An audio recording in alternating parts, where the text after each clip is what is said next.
Hello, everybody, and welcome to another episode of Fun and Games Podcast. I'm Jeff Moonen. And I'm Matt, a.k.a. Stormageddon.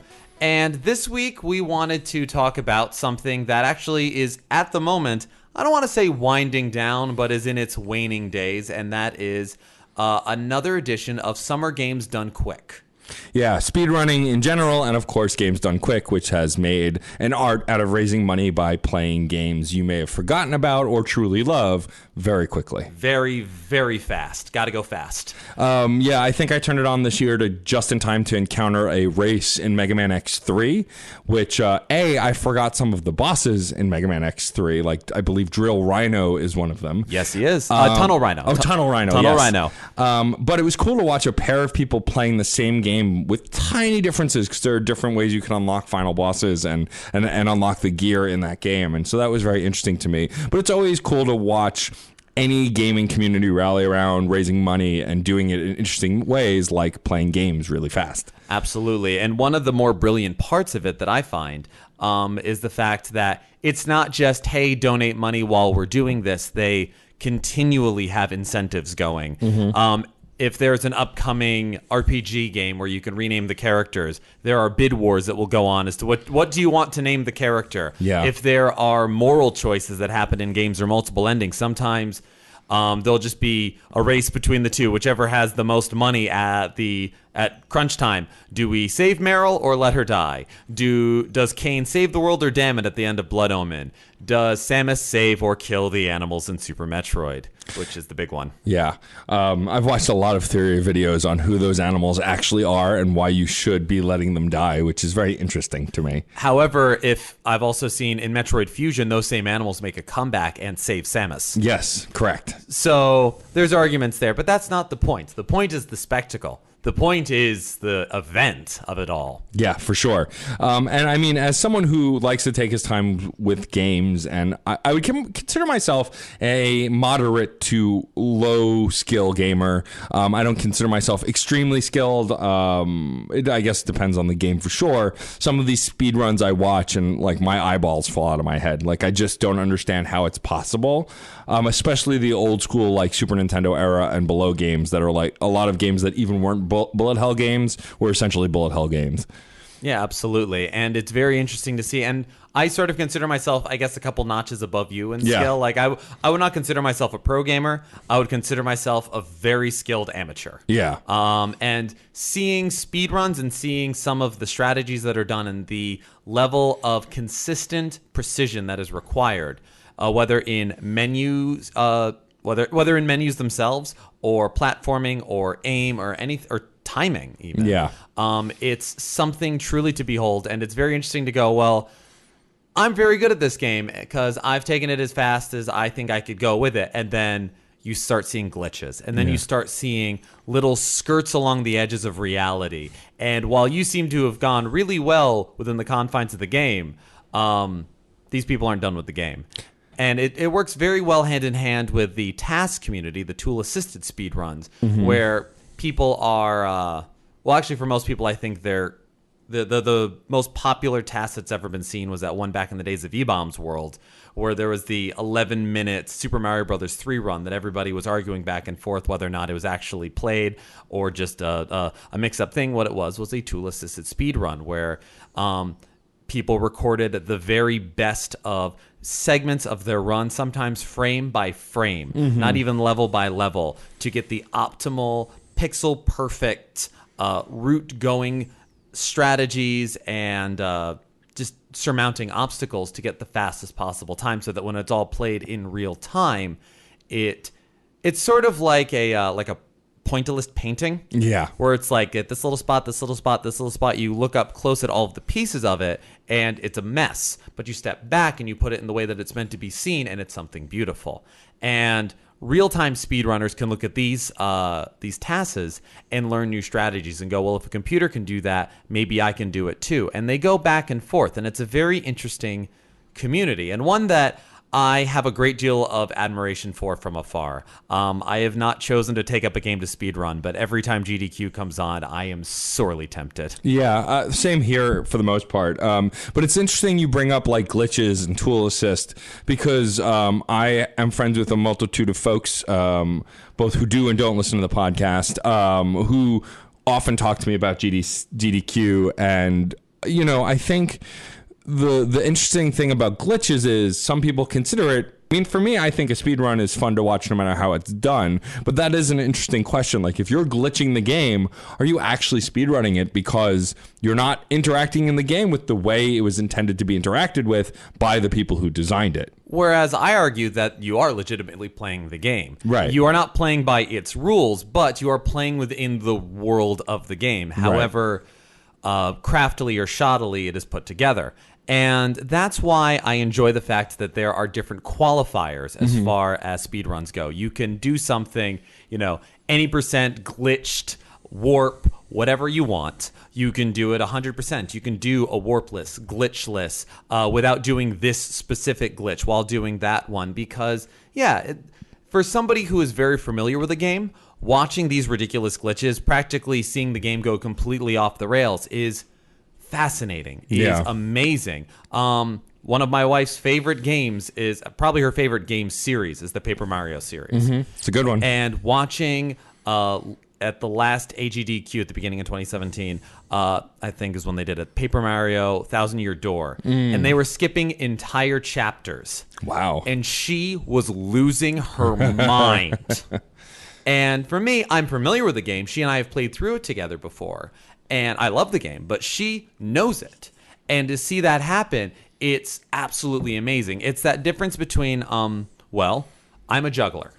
I actually am. I know how to juggle, and I have gotten paid on several occasions to do it in front of people. Lord knows why.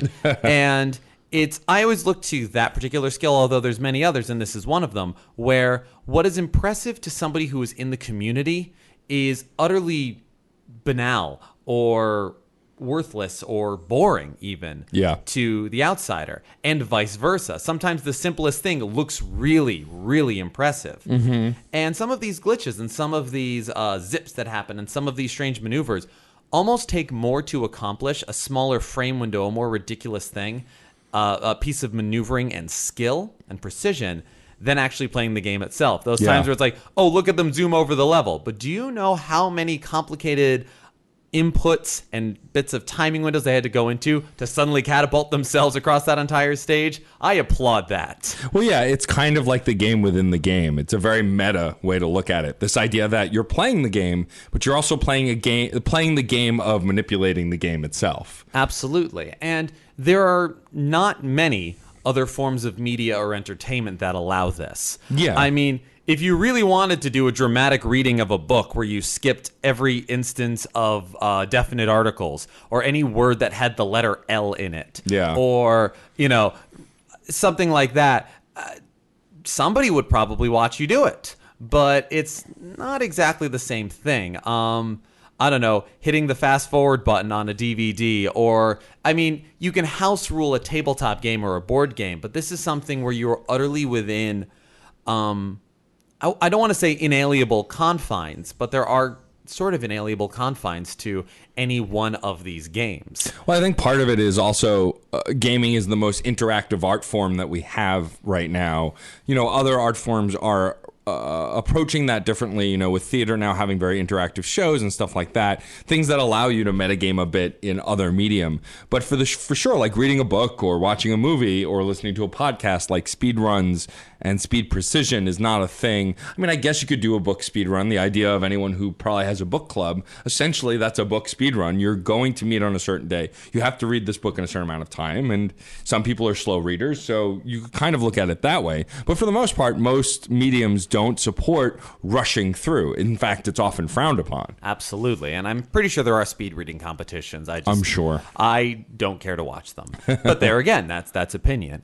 And it's also one of the more interactive mediums that doesn't have a time-based restriction, I want to say. Whereas a play, even the more interactive ones, have a sort of runtime. They have Yeah. a time to get you out of the theater. Movies have a runtime to them. Board games and video games, I suppose, are the ones where you're really interacting with the artistic element itself. And in some cases, the creator of that artistic element themselves, with no set, all right, we got to be out of here by 9 o'clock, and not because, they're flipping the lights on and off or anything or whatever. Tabletop games, I guess you do have to be out of the house at some point. The DM's got work in the morning, but it's a very interesting sort of sandbox we find ourselves in. And if you want to get philosophical or surrealist about the entire thing, how people approach a game is also a look into how you view the world of it. If it's, you do what the game says to do and you play as hard as you can, as fast as you can, to the best of your ability within what the game tells you, okay. And there's nothing wrong with that. And there's absolutely something fantastic in that. And there's something very enjoyable in that. And there are people who look at the game and just say, yes, but. Yeah, I want to break it. Yeah, I want to make it mine. These are the people that teach themselves how to read upside down. Right. Or cross one eye when everyone else can cross two. Or there's just a simple Mount Everest because it's there element. And yeah, there is something very entertaining about watching it happen. There's something very enthusiastic and spectator-like in watching others do these seemingly superhuman feats, whether it's watching it on a GDQ or watching any of these runners' streams. And that, I think, is one of the reasons why speedrunning, I'm sure speedrunning's always gone on. I remember when I was a kid trying to see how quickly I could beat Super Mario Brothers using warps and everything, and I got myself down to a pretty low time. Yeah. Nowhere near what is actually on speedrunning websites, but I'm blanking right now on the very simple name of where these things log. I think it's speedrunners.net or something like that, but I'm blanking. But the thing is, having a streaming service like Twitch where you can have an audience that follows you, that watches these things, I look at speedrunning as kind of the ESPN2 or the X Games of esports. Sure. And that's easy to see, I think, because also a lot of esports are based on strategy and figuring out, how to defeat an opponent, using the tools within the game. Whereas a lot of the time, extreme sports is you versus yourself versus everybody else. This idea of speed and accuracy and tricks and all the unique things you can do while speedrunning a game. Yeah, it's also you versus yourself versus the environment. Yeah. What can you do on this half pipe? What can you do on this course? You play the course. Esports seem to have a lot more, if not necessarily team-based, are very direct competition, as you said. Whereas these are kind of like, all right, here I am at the top of this hill. Let's go. Yeah. And I think the one of the other really cool things about speedrunning and GDQ is that, it allows you to see how other people view a medium that you're into. The idea that typically gaming, especially very narrative-focused modern gaming, you're expected to some degree to be presented with a game. If it's 80 hours of gameplay, you're expected to take your time with that gameplay. I mean, people are already speedrunning Breath of the Wild, the new Zelda game that I played for 100 hours and still haven't found out everything. But, and so when I first got it, the idea was, I just want to play this game at pace, enjoy everything it has to offer, and just get through it at my own pace. Whereas other people look at that as a challenge, and they're like, well, I'm not going to take my time. I want to find everything, and I want to do it in 10 hours, or whatever the number is. And I think it gives you additional perspective to how people really play games. Because, there are plenty of games where I've dived into, MMOs especially, where it's like, get this story out of here. I just want to go kill things. So speedrunning really opens your mind to the types of ways to play games, and whether it's a metagame trick or it's to just play the game as fast as possible, to skip the story, whatever it is. You set your own win condition, as it were. Yeah. A lot of us, and certainly our age group, Matt, really came head-to-head with that during the SimCity era of things. Those games was like, but how do I win? Right. You just build a successful city. But when do the credits play? You just build a successful city. But There's no win condition. I'm gonna throw aliens at it. Yeah, exactly. I loved alien attacks. See, my favorite was during the Super Nintendo version of SimCity. You could have Bowser attack the city. Oh yeah. Oh my god, I forgot about that. You had, I think it was Godzilla or Godzilla knockoff in the PC version, but in the Super Nintendo version, it was Bowser. They could have it be Bowser, but that's just what it is. It is winning the game for you, getting to the credits. Is it seeing everything in the game? Is it finding every piece? Is it getting the best ending, or is it getting a ending?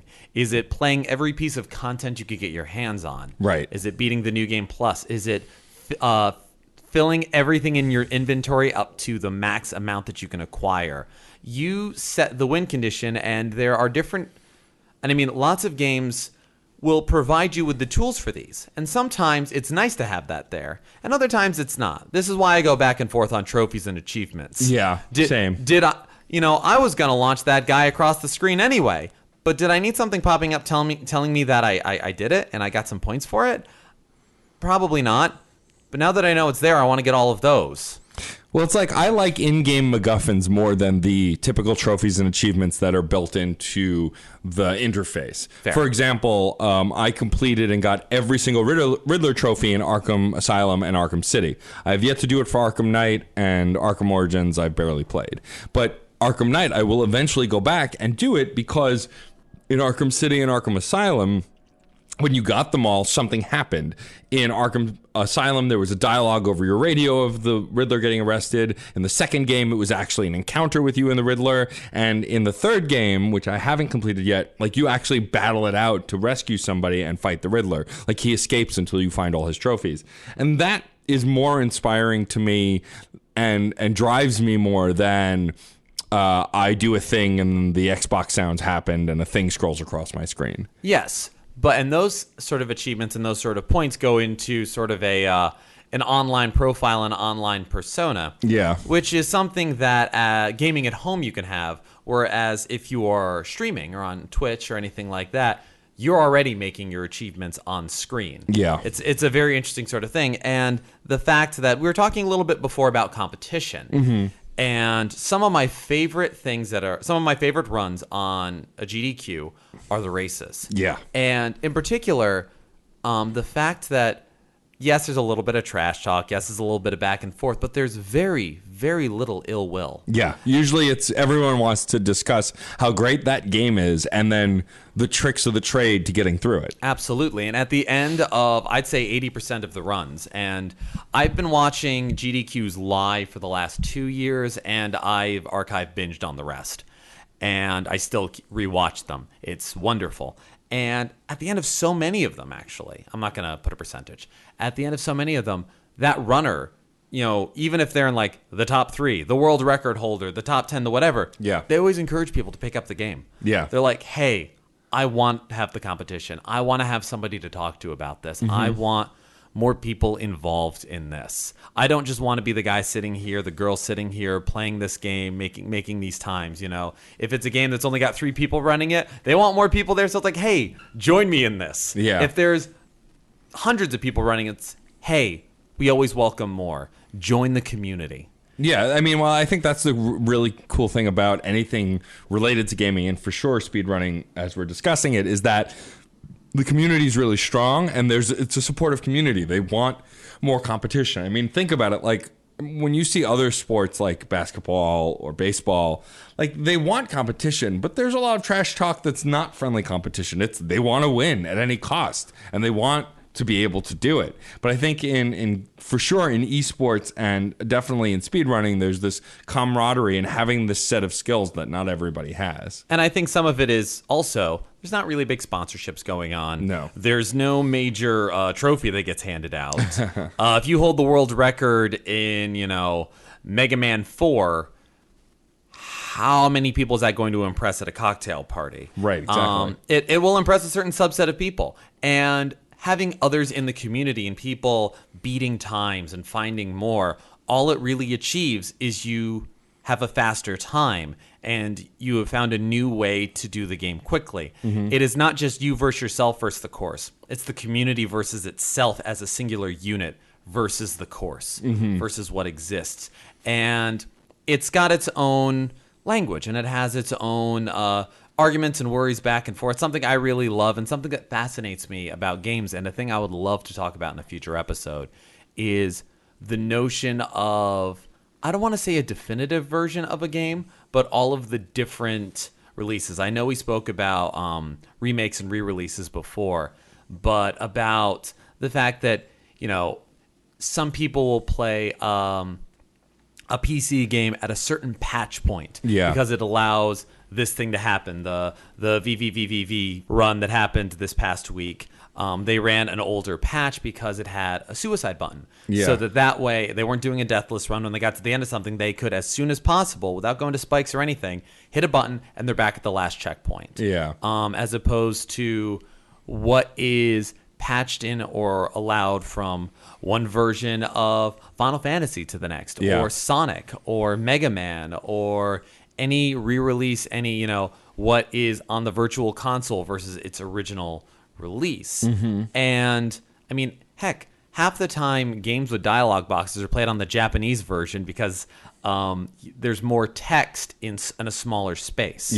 So you're able to get through all of those, pointless story points way faster and button mash right through it, and it's no big deal. It's a very interesting thing to see all of the finer details in making it just a little bit faster, hearing commentary that says, well, this maneuver here is going to shave, 20 frames off. And that's a big deal. The idea that when I was watching a Plock run earlier today, which also I'd forgot it existed as a Super Nintendo game in the first place, that there were certain deaths that he would get hit by enemies on purpose, not necessarily die, but get hit on purpose by certain enemies to cut corners and get through certain things. Damage boost. Use, his limbs in a certain way that it would allow him to get to the next place. And even though he'd be hopping on his torso, it was necessary so he could get to the next area and the next hangar where he gets all his limbs back and can do the next thing. Absolutely. A lot of seemingly risky strategies that happen. All those times where it's like, all right, I get damaged, so now I can run on spikes. And oh my goodness, I love watching the Mega Man X races. And they do that so rampantly, and every time, even when I already watched that race before and I know exactly what's going to happen, some part of me seizes up every time. My breath catches and just... But that is part of the strategy, and that's what happens. And it's a very interesting way to enjoy a video game. Yeah, for sure. I mean, talking about Mega Man X, I mentioned earlier that I was watching the Mega Man X3 speedrun, and when he was fighting the Rhino character I mentioned earlier, he got into the hangar, I forget which of the two gentlemen who were racing, with one hit left, and used, I think it was the ice ability to kill him, but literally just dodged every attack and never got touched, but only had one sliver of health. Whereas me, I would walk into that situation, be nervous, panic, and probably die. Absolutely. And for games done quick, you see nerves come into play. Any one of these speedrunners on their Twitch channel, what can happen and what will happen is they're going to try for best runs. They're going to try for good runs. Most runs are, all right, let's try for a new PB, a new personal best. And they'll go and they get to a point, oh, that's a reset, and they'll reset and they'll try again and start the timer again and go and go. But in games done quick, it's such a massive undertaking, and you've only got so much time, and you even see on the screen that there is an estimate for how long this can take. And it's usually longer than well longer than their usual best or even their worst, to allow for bad situations to happen, to allow for soft locks to maybe happen, or those unoptimized moments where normally they would hit the reset button. You got to keep going. It's the what they call marathon strats. It's funny looking at games that I have now. There are only a few that I can think of that I'd be interested in trying to speedrun. I think for me, one of my favorite Genesis era games is Sonic 3 and Knuckles, which is the full version of that game combined. I would be interested in trying to speedrun that because I always played very cleverly as Knuckles, a lot of gliding, a lot of climbing to high points. And even though his climbing is slow, if you can glide across the entire level, you're cutting out so much time, even for earlier slowdown. So I'd be curious how that would work out. And that probably would be a very good strategy. I actually don't know the Sonic 3 and Knuckles strategies. I mean, there may be something where they figured out, momentum manipulation. I'm sure, And you're clipping through everything so quickly, it doesn't even matter, and it's insane to watch. If I were to speedrun anything, I would probably pick something out of either the Castlevania or Kirby series. Those are good ones. Those are good. I've played Kirby's Adventure so many times, and Castlevania Symphony of the Night. And I actually, just about any 2D Castlevania game is a game I love, and it's a game that I am willing to put a lot of time into. Sure. To play through multiple times to refine strategies. And that's one of the interesting things. You look at speedrunning, and we see the end result. We see somebody beat Castlevania in less than 20 minutes. And that seems like such a quick thing, and that seems like such a silly thing, beating Legend of Zelda Link's Awakening in an hour and a half, and they still got all of the stuff. That's ridiculous. Don't they enjoy the game? Well, yes. And even though they're not in that run-through putting in the 80 hours for a game, they're still probably putting in well more than 80 hours into these games. They're putting plenty of time and love into their enjoyment of it and into their achievement of it. It's an interesting thing. It's an interesting contrast to the mindset of taking a game, playing it once, beating it to completion, and either selling it off or just putting it back on your shelf versus I am going to explore every facet of this game till I find the absolute best path through the entire thing. And there's no one who can say with absolute authority which is a better strategy. Right. But those are two different ways to take the same cartridge, the same disk, the same stack of data, the same agreed upon parameters of fun. Yeah. And run it into your own personal ground. Finding your completion point, whether that's a complete save file on a memory card that you can look back on and smile, or a personal best time that rivals or in fact is a world record time. Well, it's the things that bring you back to a game. I mean, to talk about Arkham again very quickly is like those Arkham games, as soon as I finished them, I wanted to go back and play them again. And so I played them on a harder difficulty immediately. And that's always a sign of a good game for me. So you got to think these speedrunners, if they blast through a game in 20 minutes and the first thing they think is, I want to do it again, and I want to do it faster, that means that the game has longevity in their mind. Even if the intended longevity was not that, the intended longevity was to sit with it for a long time and then put it on a shelf, you're redefining what your enjoyment is. Just the same, like, you don't have to listen to music while sitting in front of your computer and staring at a screen. You could do it while driving. You could do it while commuting on your headphones. You could do it in a submarine. Like, there's no rules to how or where you have to listen to music. And I think with gaming, there's the same kind of idea, this idea that you can enjoy a video game however you want. There are people who will feel there's a right way, but as long as it's right for you, that's how you should enjoy it. Absolutely. There is a big difference between putting on a nice pair of headphones and lying down, or sitting in a darkened room with a 5.1 surround sound perfectly hitting you at the optimal seated spot with the blackout curtains muting everything around you, or putting it in your car stereo. Yeah. Which is tantamount to a well-done steak as far as musical fidelity is concerned. But no, it's just like audio, just like music, just like film, just like anything. Everybody can argue about what is the one true way. Right. And I guess if there's any grand thesis to our podcast, it's there is no one true way. Well, sure. The idea that there are optimal ways to listen to do interact with the media, and then there are the best ways for you, and sometimes they line up and sometimes they don't. Yeah. Sometimes the most optimal way to listen to music for you is in the car because you like the environment of driving while listening to music. Fidelity wise, it might not be the best, but it doesn't matter because you get the most out of the experience by doing it that way. It gives you the enjoyment that you need. You enjoy listening to music in that context more than in any other context. Correct. Well, then that's the best way for you to listen to music. And at the end of the day, whatever way it is that we are playing games, whether it is only sitting on the subway, only sitting at home with the lights out and the sound system blasting, only on the PC, only on Nintendo consoles, only speedrunning, only 100% completion, only Star Ocean games, only games composed by Koji Kondo, only whatever. Yeah. Whatever it is, you are enjoying it. And the thing is, you can enjoy something by yourself. You can enjoy something as part of a small group. You can enjoy something in front of a large audience. Now, at the end of it, and we've kind of meandered around a lot of different facets here by starting by talking about games done quick. And I really enjoy games done quick for a number of reasons. And a lot of them have to do with community. Between it being a week-long event that is a community of gamers raising a great deal of money towards good causes, which is breaking so many stereotypes about gamers. Ones that have been long-standing and ones that I'm sure have been smashed in a great deal many circles, but still pervade and still show that you can, you think just because a guy plays a lot of video games, he can't be socially conscious.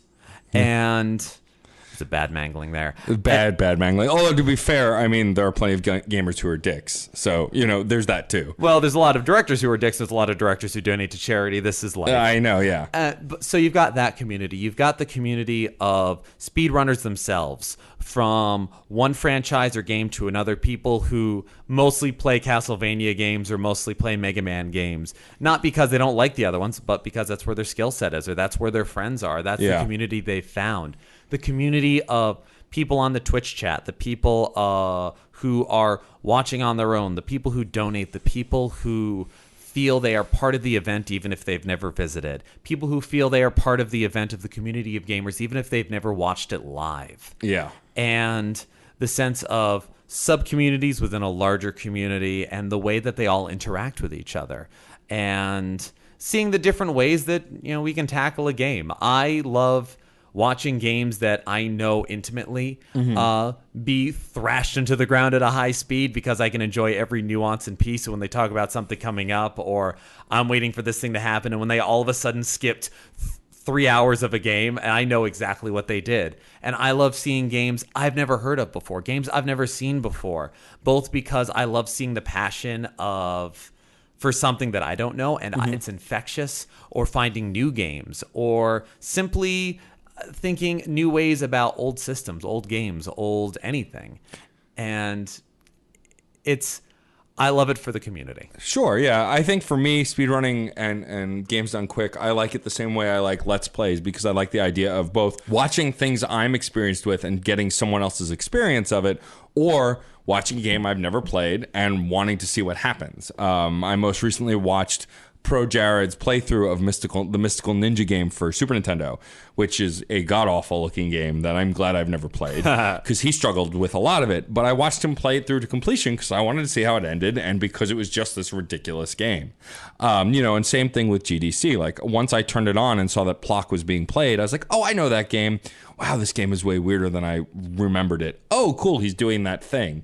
I also agree that watching a sub-community within the community blossom and work towards a charity and do really great things for the world itself and the world around them is really great too. I'm a multi-year participant in An Extra Life. Thank you for being the other part of my brain, Geoff. In Extra Life, though I haven't done it in the last couple of years, but I've raised a lot of money for, I believe, the Albany Children's Hospital, just gaming for 24 hours straight. And I actually am hoping, and you can hold me to this, listener, I'm hoping to do it this October as well. Though, we'll see where we're at in October. But I enjoy doing that because I get to raise money for a good cause, and I get to play video games to do it. And it's a fun way to do that. And I think if you can steer your passion towards charity work in any way is always exciting.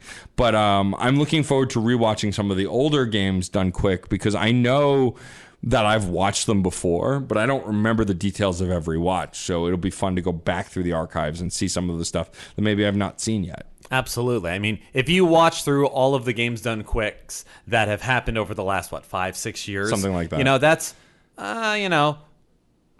8, 10, 12 weeks straight of watching YouTube playlists. You're going to get a lot of entertainment there. And a lot of it is very entertaining. It is a lot of fun also to see the individual runners themselves. There have been times that I'm very indiscriminate what I watch on Games Done Quick. If I've got free time and it's live, I put it on and I watch it. I find new favorites. I watch old favorites.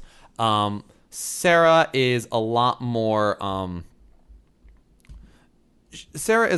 discriminating in her choices. Sure. Whether it's a game that she enjoys or it's something she knows I like and will watch with me. We'd certainly set time aside to watch Donkey Kong 64. Sure. Because she and I have a very complicated relationship with that game. And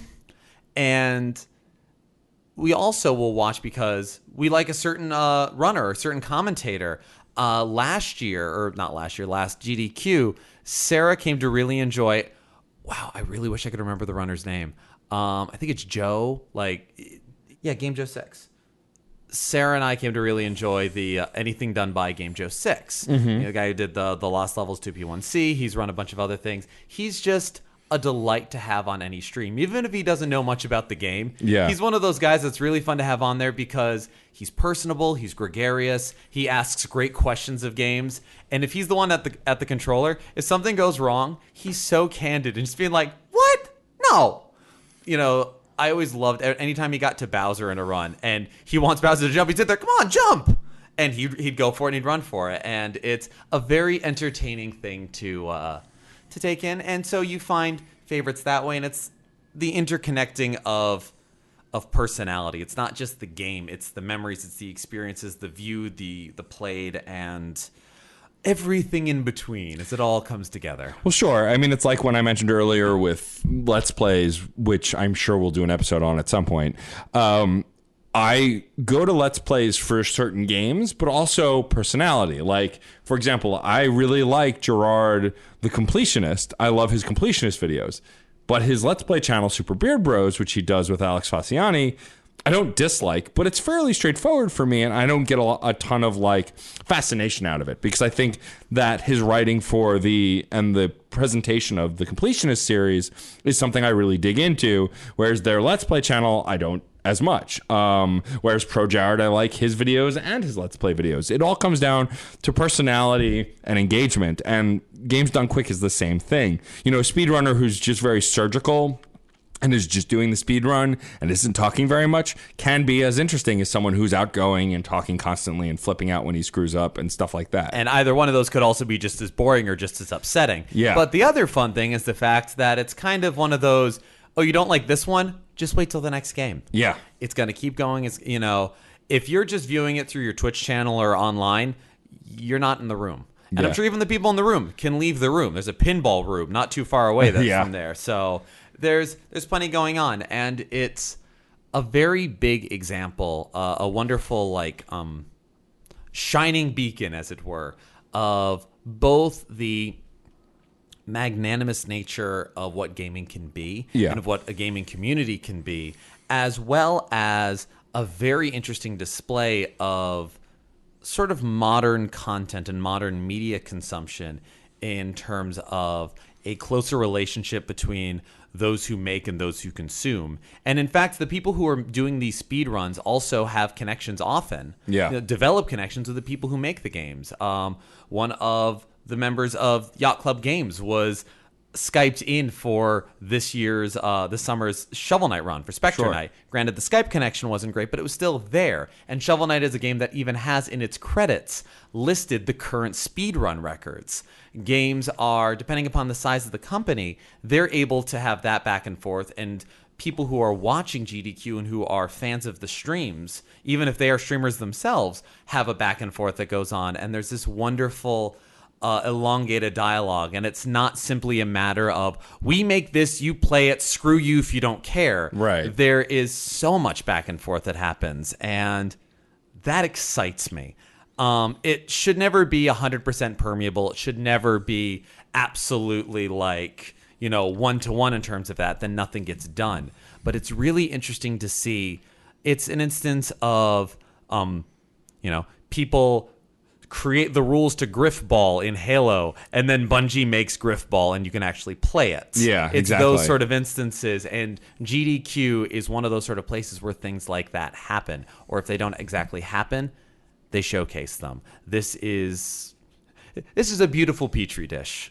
That's not a statement I would typically say. Yeah. This is a beautiful petri dish. I think that the fact that it reflects the community and the companies at large and the relationship between is really important. I think that the fact that people get to show off what they can do to the game and then have the developers or the company that publishes it or whoever comment on those skills and those developments are really awesome as well. Absolutely. When somebody can take Diablo 2 and say, this is my skateboard. Look what I can do with my skateboard for 2 hours. Right, exactly.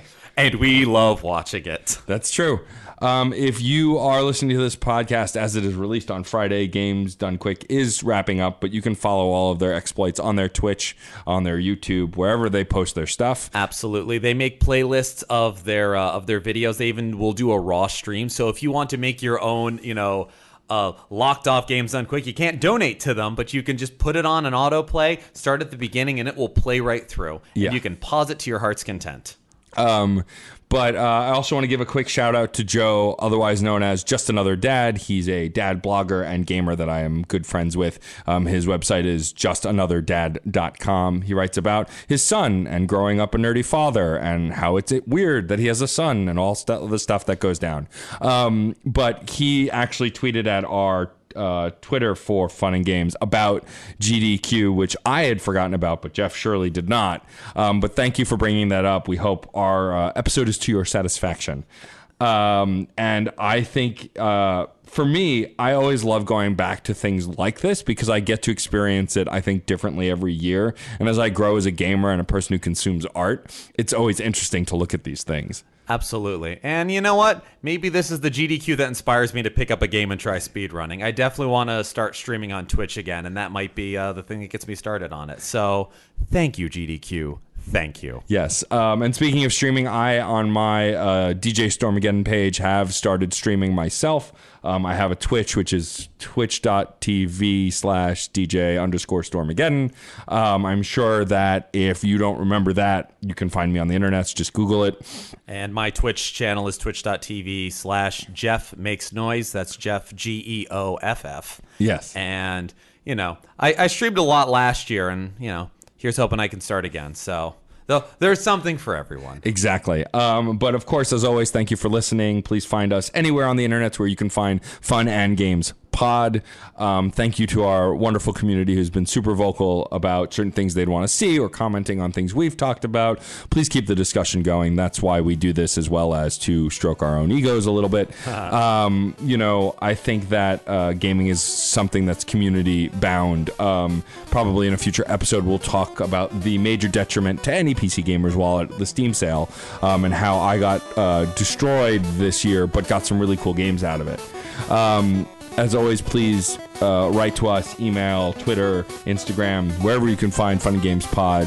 And thank you for listening. Thank you very much, everybody. We welcome the community. We welcome the discussion. We love you all. I'm Jeff Moonen. And I'm Matt, a.k.a. Stormageddon. And happy gaming.